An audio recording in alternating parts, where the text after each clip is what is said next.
पहिले बोल्नुहोस् ल आँखा बन्द सबै आँखा बन्द गरेर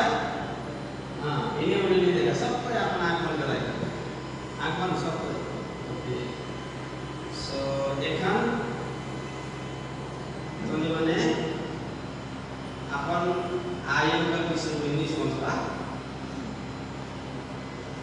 अहिले चाहिँ तपाईहरुले आफ्नो आमाको विषयमा न सोच्नुहोस् तपाईको आमाले तपाईसँग गर्नु भएको प्रेम तपाईसँग गर्नु भएको दुलार तपाईको आमाको करुणा तपाईको आमाको त्यो सुन्दर मुहार याद नगर्नुहोस् है अहिले त्यो सबै कुरा याद नगर्नुहोस् तर अहिले तपाई जुन कुरामा अब अघि बढ्न गएको हुन्छ त्यसमाथि फोकस गर्नुहोस् हुन्छ ओके हामी खोल्दिनुहोस् आँखा खोल्दिनुहोस् आँखा खोल्दिनुहोस् खोल्दियो नमाज आँखा आँखा खोल्दियो आँखा खोल्दियो ओके अब टेस्ट चाहिँ के छ भने मैले तपाईहरुलाई आँखा बन्द गर्न लगाए के हुन आँटिरहेको छ हैन यो अँध्यारोमा आँखा बन्द गरेपछि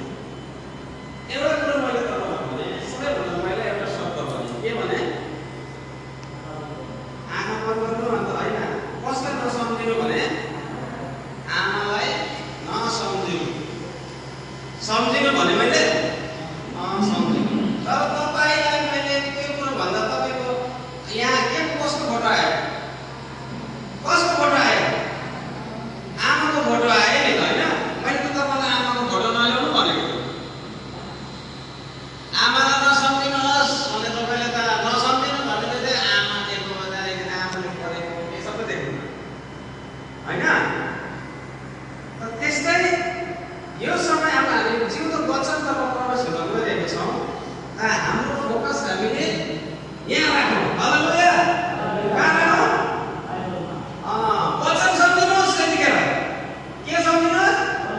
वचन सम्झिनुहोस् अरु कुरा नसम्झिनुहोस् नभए त्यही फोटो आइराख्छ बिचारा भाइले कति दिनदेखि तयारी गरेर आएको छन् अनि त्यसको सही के भन्छ वचनको सही भूमिमा त्यो पढ्न सकेन भने लाभ हालेलुया आउनुहोस् तयारीको लागि प्रार्थना